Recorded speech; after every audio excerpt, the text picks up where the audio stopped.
Good afternoon, and thank you all for being here. We're gathered here today to witness an iteration of a very ancient tradition among indigenous peoples, the use of fire as medicine and as a way of caring for the land. My name is Lily Mendoza, and I'm a steering committee member of CASE OU, Campus Alliance for Sustainability and the Environment. And on such occasions such as this, it is customary and fitting that we acknowledge the traditional keepers of the land that we are on. And to do that for us is our friend and colleague who has been spearheading the effort to draft a statement, a land acknowledgement statement for OU. So thank you, Andrea.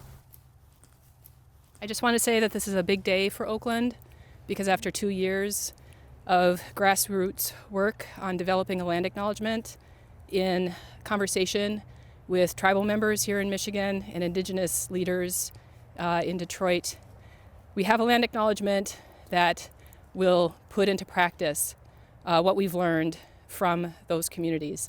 So it's an honor to be here today.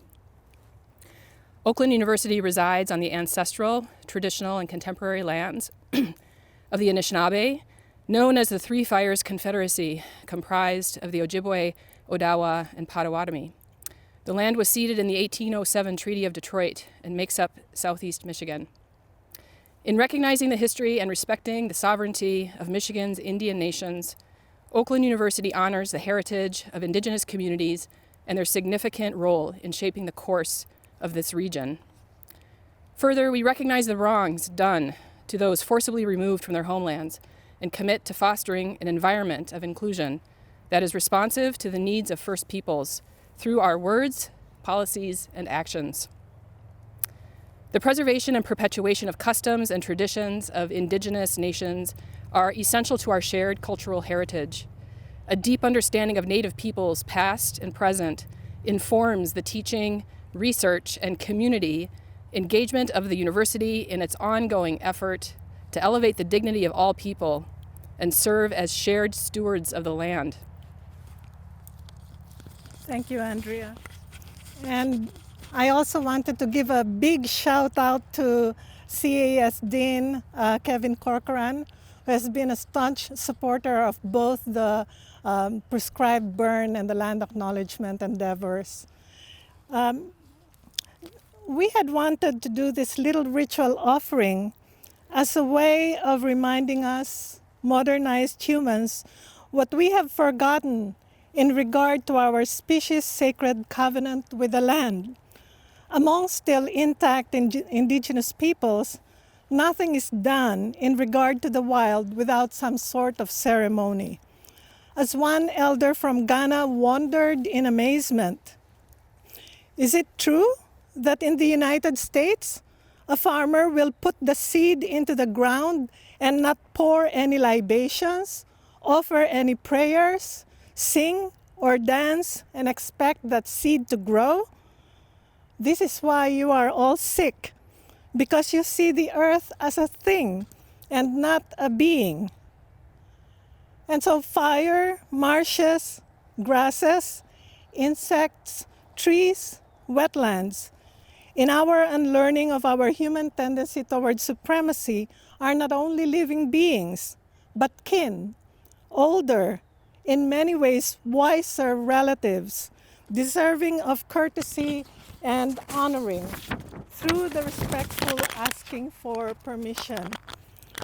Typically among our indigenous peoples in the Philippines, where I come from, there would be lavish offerings of song, dance, exquisitely laid out food, and prayers. And in the case of trespass or offense against the wild, mournful lament and beautiful grieving, extravagant beauty appearing to be the favorite food of the gods, a language they well understand.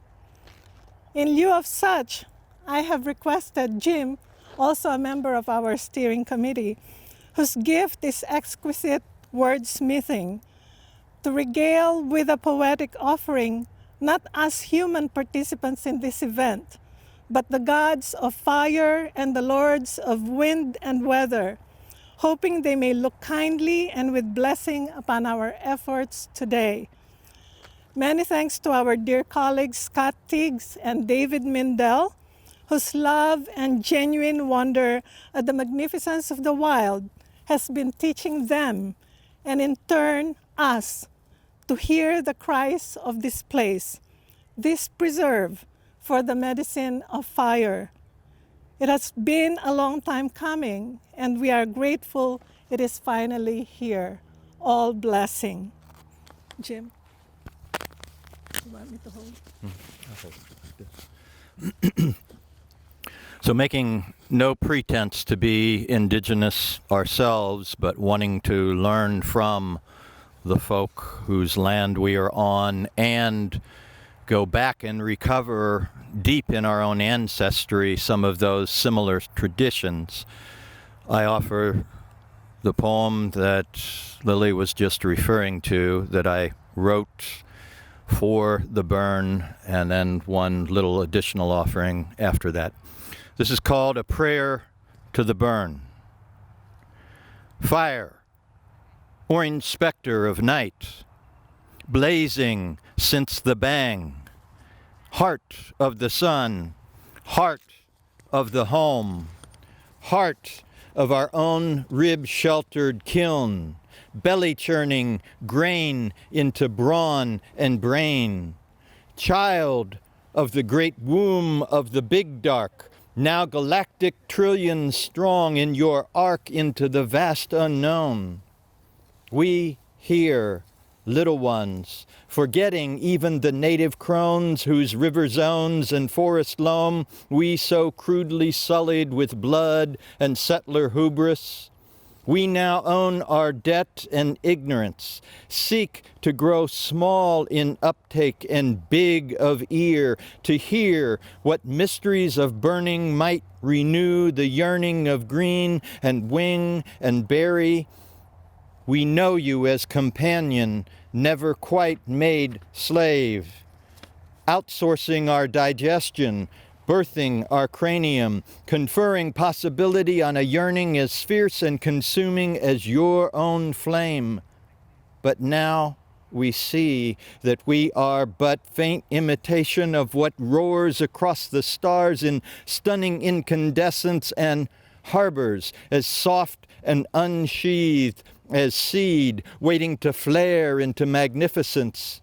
So may we finally heed our limits and need for all your embodiments and feed these astonishing kin who have waited for us to grow up and bend down and plead for wisdom from the other side, offered without price on wind and wave, and each free-yielding blade of a grass that has never refused our every single footfall. So please burn, run, feather, finger, transform, and teach, and may we finally learn what real grace looks like. Thank you. And then part of the tradition that Lily and I, we are husband and wife as well as faculty at Oakland, part of what we're trying to learn is recovering, making offerings to the other world, not pretending to do tobacco, which is the tradition around here, but an old tradition of drilling beads made of seashells with flint and then offering those. Goes back as much as 250,000 years all over the globe. So a little bead in the making, a couple of hours to offer to the fire as well as the words. Thank you.